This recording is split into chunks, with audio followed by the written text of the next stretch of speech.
Hello dear students, welcome to ultimate chemistry funda. आज मैं start करने वाली हूँ सबसे मोस्ट इम्पॉर्टेंट चैप्टर के साथ, जो कि है आपका ऑर्गेनिक केमिस्ट्री, जिससे आई होप एक डर भी होता है मन में कि ये बहुत डिफ़िकल्ट चैप्टर है। बट डोंट वरी, ये बिल्कुल भी डिफ़िकल्ट चैप्टर नहीं है और आज हम मिल के इसे बहुत आसान बना देंगे।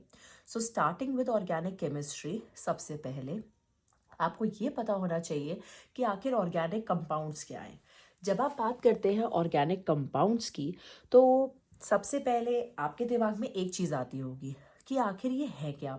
तो जब भी बात करो ऑर्गेनिक कंपाउंड्स की, तो याद रखो ये वो कंपाउंड्स हैं जो कहीं ना कहीं आपके कार्बन के साथ जुड़े होते हैं। जब आप बात करते हो ऑर्गेनिक कंपाउंड्स की, तो इसके अंदर कार्बन बहुत ही असेंशियल एलिमेंट होता है और यहाँ पर हम वही स्ट्रक्चर्स, उसी की प्रॉपर्टीज़, रिएक्शंस और उसी के साथ जुड़े हुए सारे कंपाउंड्स के बारे में पढ़ते हैं।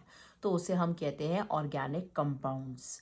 चलो, सबसे पहले मैं आपको एक बेसिक डिफरेंस देती हूँ बिटवीन ऑर्गेनिक कंपाउंड और इनऑर्गेनिक कंपाउंड।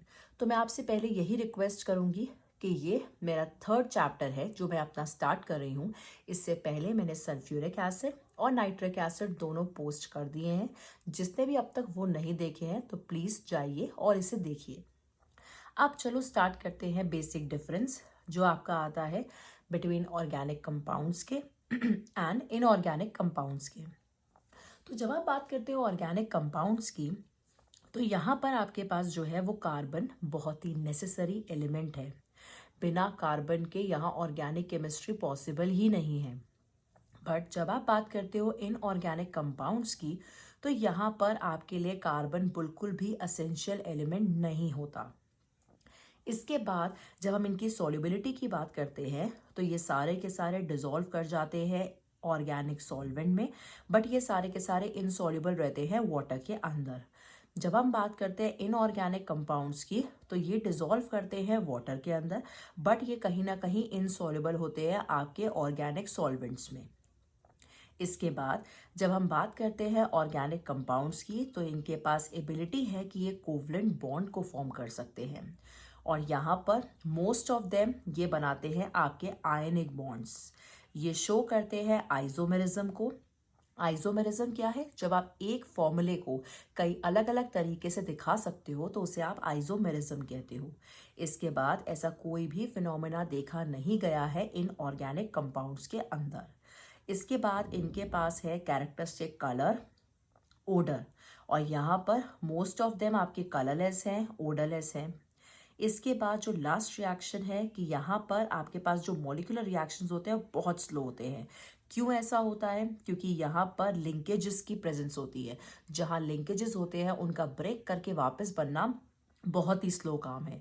इसलिए यहाँ पर हमेशा मॉलिक्यूलर रिएक्शंस होती हैं। यहाँ पर आप हमेशा ऑब्जर्व करोगे कि आयनिक रिएक्शंस होती हैं और जब भी आयंस की बात आती है तो ये बहुत फास्ट रिएक्शन शो करते हैं और यहाँ पर अगर कोवलेंट रिएक्शंस होती हैं तो काफ़ी स्लो होती है। तो ये तो बेसिक डिफरेंस था ऑर्गेनिक इनऑर्गेनिक के बारे में। जो आपको याद रखना है वो ये कि कार्बन यहाँ पे इसके लिए बहुत ही नेसेसरी एलिमेंट है। इनऑर्गेनिक में ऐसा कुछ एसेंशियल नहीं है कि कार्बन होना ही चाहिए। दूसरा, आप इसकी सॉल्युबिलिटी को याद रखिए कि ऑर्गेनिक कंपाउंड्स हमेशा डिसॉल्व करते हैं ऑर्गेनिक के अंदर और जो इनऑर्गेनिक कंपाउंड्स होते हैं वो डिसॉल्व करते हैं आपके वाटर के अंदर और ऑर्गेनिक सॉल्वेंट में इनसॉल्युबल रहते हैं। तीसरी बात जो आती है कि ये बहुत ही इंपॉर्टेंट फिनोमेना को शो करता है जिसे आप कहते हो आइसोमेरिज्म, और ये ऐसा कोई फिनोमेना शो नहीं करता है। अब इसके साथ जब हम बात करते हैं ऑर्गेनिक केमिस्ट्री की, तो यहाँ पर दो चीज़ें बहुत इंपॉर्टेंट आती है। सबसे पहली चीज़ आपके पास आती है टेट्रावैलेंसी। टेट्रावैलेंसी क्या चीज़ है भाई? जब आप बात कर रहे हो कार्बन की, तो ये आपका टेट्रावैलेंसी को शो करता है। ठीक है, क्योंकि इसके पास 4 वैलेंस इलेक्ट्रॉन्स प्रेजेंट होते हैं। अभी मैं आपको शो करती हूँ कैसे टेट्रावैलेंट नेचर होता है। उसके बाद दूसरी चीज आती है आपकी कैटिनेशन। ये बहुत ही इंपॉर्टेंट डिफाइन है जो कई बार आपको वन वर्ड में भी पूछी जाती है। तो कैटिनेशन क्या चीज है? कैटिनेशन वो प्रॉपर्टी है जिससे कार्बन अपने आप को एक लंबी चेन में जोड़ सकता है और बहुत लंबा स्ट्रक्चर बना के दे सकता है। तो इसे हम कहते हैं self linking property carbon atom की। जिससे वो लॉन्गेस्ट चेन बना सकता है। तो ये दो चीज़ें मैं आपको एक्सप्लेन करने वाली हूँ इसके हेल्प से।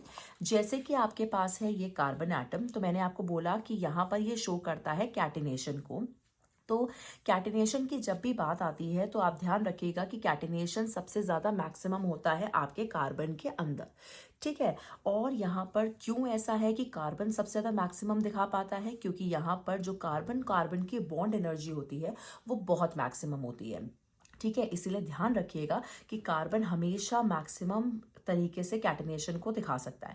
अभी मैंने बात कर रही हूँ कैटिनेशन की, तो चलिए मैं आपको दिखा देती हूँ कि कैटिनेशन कैसे है। जब हम इस कार्बन चेन को देख रहे हैं तो आप ये देख रहे होंगे कि कितनी लंबी चेन, इससे भी लंबी चेन बना सकता है कार्बन। तो हम कहते हैं कार्बन के पास सेल्फ लिंकिंग प्रॉपर्टी होती है। अब जब मैं बात कर रही थी आपसे कार्बन की, कार्बन जो है वो टेट्रावैलेंट होता है, तो आप किसी भी कार्बन को देखिए।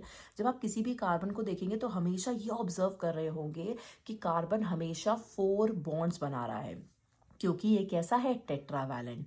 तो ये दो चीज़ें जो है वो कार्बन को बहुत ही इंपॉर्टेंट पार्ट बनाती हैं ऑर्गेनिक केमिस्ट्री का। एक उसका टेट्रावैलेंट नेचर कि ये 4 बॉन्ड्स फॉर्म कर सकता है। दूसरा इसकी सेल्फ लिंकिंग प्रॉपर्टी, जिससे ये जुड़ के एक लंबी चेन बना सकता है। तो जब हम बात करते हैं सेल्फ लिंकिंग प्रॉपर्टी की, तो कार्बन जो है वो स्ट्रेट चेन बना सकता है, ब्रांच चेन बना सकता है और क्लोज चेन भी बना सकता है। जब हम बात करते हैं स्ट्रेट चेन की, तो आपके सामने देखिए स्ट्रेट चेन बन के तैयार है। जब आप बात करते हैं ब्रांच चेन की, इसका मतलब कोई ना कोई एक कार्बन जो है वो हैंग कर रहा होना चाहिए किसी भी चेन के अंदर, ऐसे इस तरीके से लटका हुआ हो। जब हम बात करते हैं क्लोज चेन की, तो ये स्ट्रक्चर पूरा का पूरा क्लोज रिंग स्ट्रक्चर होना चाहिए, इसे कहते हैं हम क्लोज चेन। तो इस तरीके से 3 तरीके से कार्बन जो है वो अपने स्ट्रक्चर को फॉर्म कर सकता है।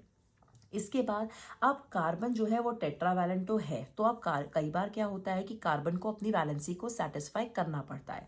जब कार्बन को अपनी वैलेंसी को सेटिस्फाई करना पड़ता है तो कार्बन जो है किस तरीके से कर सकता है, या तो वो सिंगल बॉन्ड को फॉर्म करे, या तो वो डबल बॉन्ड को फॉर्म करे, या वो ट्रिपल बॉन्ड को फॉर्म करे। तो आप देख सकते हैं कि हमेशा कार्बन जो है वो 4 बॉन्ड ही बनाएगा।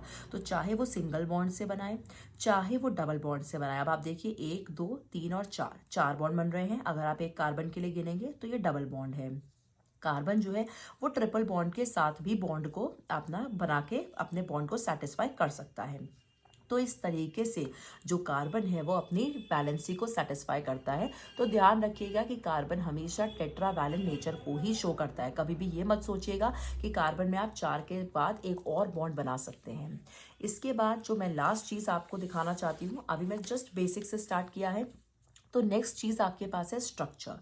तो जब हमने बात कर ली ऑर्गेनिक कंपाउंड्स की, कि हमें ये समझ में आ गया कि हाँ भाई कार्बन बहुत इंपॉर्टेंट है, और कार्बन के पास ये खासियत है कि वो आइसोमेरिज्म शो कर सकता है। कार्बन के पास ये खासियत है कि वो हमेशा टेट्रावैलेंट फॉर्म में ही रहता है, मतलब वो 4 बॉन्ड बना सकता है। कार्बन की ये खासियत है कि वो हमेशा कैटिनेशन को शो करेगा और लंबी चेन को बना सकता है। अब बात आती है यहाँ पे इसके 2 फॉर्म्स की, जिसे आप कहते हो स्ट्रक्चर। तो एक आपके पास आता है स्ट्रक्चरल फॉर्मूला, जिस तरीके से आप देख रहे हैं ये मैंने स्ट्रक्चर बनाया है, ये पूरा एक्सपैंडेड स्ट्रक्चर है। कार्बन जो है वो टेट्रावैलेंट नेचर को शो कर रहा है, और कार्बन जो है वो हाइड्रोजन्स के साथ लगा हुआ है इस तरीके से। ये स्ट्रक्चर आपके पास ब्यूटेन का है। बट जब इस स्ट्रक्चर को मैं कंप्रेस फॉर्म में दिखाऊंगी तो ये होता है आपका कंडेंस फॉर्मूला। कंडेंस फॉर्मूला का मतलब है कि जब आप इसे शॉर्ट फॉर्म में लिखने की कोशिश करेंगे तो आप इसे कहते हैं कंडेंस फॉर्मूला। तो इन दोनों के बीच में आपको डिफरेंस पता होना चाहिए, क्योंकि आपके पास कई बार एग्जाम में क्वेश्चन आता है to draw the structural formula. तो आपको जब भी स्ट्रक्चरल फॉर्मूला बोला जाएगा तो आपको ये वाला स्ट्रक्चर ड्रॉ करना होगा, और जब आपको कंडेंस फॉर्मूला बोला जाएगा तो आप ये वाला स्ट्रक्चर ड्रॉ करेंगे। बस डिफरेंस ये है कि आप इसे एक्सपैंडेड फॉर्म में बना रहे हैं और इसे आप सिंपल फॉर्म में लिख रहे हैं। तो अब मैं कंटिन्यू करूंगी आपके साथ नेक्स्ट वीडियो में, जहां मैं ऑर्गेनिक केमिस्ट्री को इसी तरीके से कंटिन्यू करूंगी।